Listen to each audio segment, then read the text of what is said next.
চারদিক যখন নিঝুম অন্ধকার, ঠিক তখনই সিলেট, চাঁপাইনবাবগঞ্জ, কুড়িগ্রাম আর লালমনিরহাটের সীমান্তের কাঁটাতারে শুরু হয় অন্য এক রুদ্ধশ্বাস এবং অন্ধকার অধ্যায়। রাতের নিস্তব্ধতা চিরে ওপার থেকে লাইন ধরে দলে দলে ঢুকছে কালো টাকা। না, এটি কোনো কাগজে মুদ্রা, সোনা বা মাদকের চালান নয়। এটি হলো জীবন্ত গরু আর মহিষের এক বিশাল বহর। একটি স্বাধীন দেশের অর্থনীতিকে ভেতর থেকে ফোকলা করে দেওয়ার জন্য রাতের অন্ধকারে চলছে এক অভাবনীয় এবং লোমহর্ষক স্মাগলিং বা চোরাচালান। আর এই ক্রাইম সিন্ডিকেটের গেম প্ল্যানটা এতটাই নিখুঁত যে প্রশাসনের নাকের ডগা দিয়ে প্রতিদিন কোটি কোটি টাকার এই অবৈধ বাণিজ্য চললেও তা ধরার জন্য কেউ নেই। সীমান্ত গলিয়ে এই ভিনদেশি পশুগুলো দেশের ভেতরে ঢোকানোর পর শুরু হয় থ্রিলারের সবচেয়ে রোমাঞ্চকর এবং ভয়ঙ্কর পর্ব, আসল লন্ড্রিং।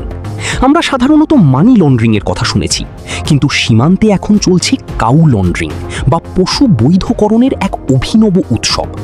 বিভিন্ন পশুর হাটের ভুয়া হাসিল বা ট্যাক্সের রসিদ ব্যবহার করে এই কাজ করা হচ্ছে। নির্দিষ্ট অঙ্কের টাকার বিনিময়ে রাতের অন্ধকারেই ম্যানেজ হয়ে যায় টেবিল, হাত বদল হয়, সরফ একটা কাগজের টুকরো, আর ব্যাস, বর্ডার পার হওয়া ভারতীয় অবৈধ পশু মাত্র কয়েক মিনিটের জাদুতে হয়ে যায় 100 ভাগ খাঁটি দেশি গরু। ঈদকে সামনে রেখে এই চোরাচালানের গ্রাফ এখন রীতিমতো আকাশচুম্বী। কিন্তু কেন হঠাৎ করে ভারতীয় গরুর এমন ঢল নামল বাংলাদেশের সীমানায়? এই প্রশ্নের উত্তর খুঁজতে গেলে আমাদের ফিরে তাকাতে হবে কাঁটাতারের ওপারে পশ্চিমবঙ্গের নবান্নের দিকে। সেখানে কঠোর হিন্দুত্ববাদী মুখ্যমন্ত্রী শুভেন্দু অধিকারীর নেতৃত্বাধীন বিজেপি সরকার কোরবানির উপর এক নজিরবিহীন এবং নিষ্ঠুর নিষেধাজ্ঞা জারি করেছে। তারা ভেবেছিল এই ফতোয়া দিয়ে রাজ্যের মুসলিমদের ভাতে মারবে, কিন্তু রাজনীতির দাবার চালে এই সিদ্ধান্ত এখন চরমভাবে বুমেরাং হয়ে আঘাত হেনেছে খোদ তাদের নিজেদের সম্প্রদায়ের মানুষদের ওপর, হিন্দুদের ওপর, হিন্দু খামারিদের ওপর। কোরবানির ঈদকে সামনে রেখে সারা বছর ধরে হাড় ভাঙা খাটুনি খেটে পশ্চিমবঙ্গের যে হিন্দু খামারিরা গরু মোটাতাজা করেছিলেন, আজ তাদের মাথায় হাত। রাজ্যে কোরবানি নিষিদ্ধ হওয়ায় হাটে কোনো ক্রেতা নেই। মুসলিমরা এই আইনি হয়রানি থেকে বাঁচতে গরু কেনা থেকে পুরোপুরি মুখ ফিরিয়ে নিয়েছেন। ফলে ঋণের দায়ে জর্জরিত এবং দিশেহারা হিন্দু খামারিরা বাধ্য হয়ে রাতের অন্ধকারে বাংলাদেশ সীমান্তে ছুটছেন। যে গরুর দাম হওয়ার কথা অন্তত 50,000 রুপি, তা তারা চোখের পানি ফেলতে ফেলতে মাত্র 5 থেকে 7,000 টাকায় তুলে দিচ্ছেন বাংলাদেশি চোরা কারবারিদের হাতে। আর সেই জলের দরে কেনা গরু বর্ডার পার করে বাংলাদেশে এনে দেশি দালাল আর ফরিয়ারা হাটে বিক্রি করছেন চড়া দামে, লুটে দিচ্ছেন কোটি কোটি টাকার মুনাফা। কিন্তু পশ্চিমবঙ্গের হিন্দু খামারিদের ট্র্যাজেডি এখানেই শেষ নয়। যে খামারিরা কাঁটাতারের ভয়ে কিংবা দালালদের ম্যানেজ করতে না পেরে সীমান্তে গরু পার করতে পারছেন না, তাদের জীবনে নেমে এসেছে এক অবর্ণনীয় অন্ধকার। একটি বড় গরুকে প্রতিদিন যে পরিমাণ খাবার দিতে হয় তার খরচ জোগাড় করা এই গরিব খামারিদের পক্ষে এখন আক্ষরিক অর্থেই অসম্ভব হয়ে দাঁড়িয়েছে। কেউ না কিনলে এই গরুগুলোকে তারা কি খাওয়াবেন? বাধ্য হয়ে তারা নিজেদের সারা বছরের কষ্টের ফসল এই অবলা প্রাণীগুলোকে কলকাতার রাস্তায় বা গ্রামের মেঠো পথে ছেড়ে দিচ্ছেন।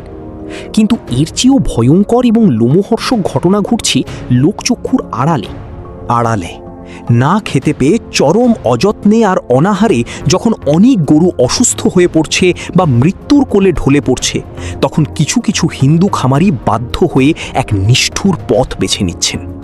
যে গরুকে তারা গোমাতা বলে পূজা করেন, সেই গরুর চিকিৎসার খরচ মেটাতে না পেরে এবং মৃত গরুর সৎকার করার জায়গা না পেয়ে চোখের সামনে ঢুকতে থাকা জীবন্ত গরুগুলোকে তারা নিজেদের বাড়ির উঠোনে জ্যান্ত পুঁতে ফেলছেন। ভারতের কট্টরপন্থী রাজনীতির এর চেয়ে বীভৎস এবং করুণ পরিণতি আর কি হতে পারে? ধর্মের নামে রাজনীতি করতে গিয়ে একটি সরকার কিভাবে নিজেদের দেশের সাধারণ খামারিদের এমন এক নারকীয় অবস্থার দিকে ঠেলে দিতে পারে তা আজ পুরো বিশ্ব অবাক বিস্ময়ে তাকিয়ে দেখছে। আর কাঁটাতারের ওপারে যখন এই হাহাকার, তখন এপারের চিত্রটা আরও বেশি হৃদয় বিদারক। এই নোংরা রাজনৈতিক খেলা আর চোরাচালানের সবচেয়ে বড় বলি হচ্ছেন বাংলাদেশের সহজ সরল খেটে খাওয়া প্রান্তিক খামারিরা। সারা বছর ধরে ব্যাংক থেকে চড়া সুদের ঋণ নিয়ে দিনরাত ত্যাগ করে নিজেদের সন্তানদের মতো যত্ন করে যে দেশি পশুগুলো তারা লালন পালন করছিলেন, আজ হাটে দাঁড়িয়ে তারা রীতিমতো অসহায়। সিন্ডিকেটাররা আনা কম দামি, ছোট আর রোগাক্রান্ত ভারতীয় গরুর ভিড়ে আজ কণ্ঠাসা হয়ে পড়েছে খাঁটি দেশি পশু। খামারিরা লাখ লাখ টাকার পুঁজি খাটিয়ে উন্নত মানের খাবার খাইয়ে গরু মোটাতাজা করেছেন। তাদের উৎপাদন খরচ অনেক বেশি, কিন্তু যখন তারা হাটে যাচ্ছেন তখন দেখছেন সিন্ডিকেটের ফড়িয়ারা 5,000 টাকায় কেনাই ভারতীয় গরু ভুয়া হাসিল দিয়ে দেশি সাজিয়ে সস্তায় ছেড়ে দিচ্ছে। ক্রেতারাও কম দাম পেয়ে সেই গরুর দিকেই ঝুঁকছেন। ফলে ন্যায্য দাম না পেয়ে বাংলাদেশের খামারিদের চোখ আজ শুধুই অন্ধকার। তাদের চোখের পানি আর সিন্ডিকেটের পকেটের গরম টাকা, এটাই এখন সীমান্তের সবচেয়ে নিষ্ঠুর এবং নগ্ন বাস্তবতা। কোরবানি মানেই হলো ত্যাগ, কিন্তু অত্যন্ত পরিতাপের বিষয় হলো এই পবিত্র ত্যাগের হাটে আজ প্রতিনিয়ত বলি হচ্ছে আমাদের দেশের নিরীহ খামারিদের স্বপ্ন।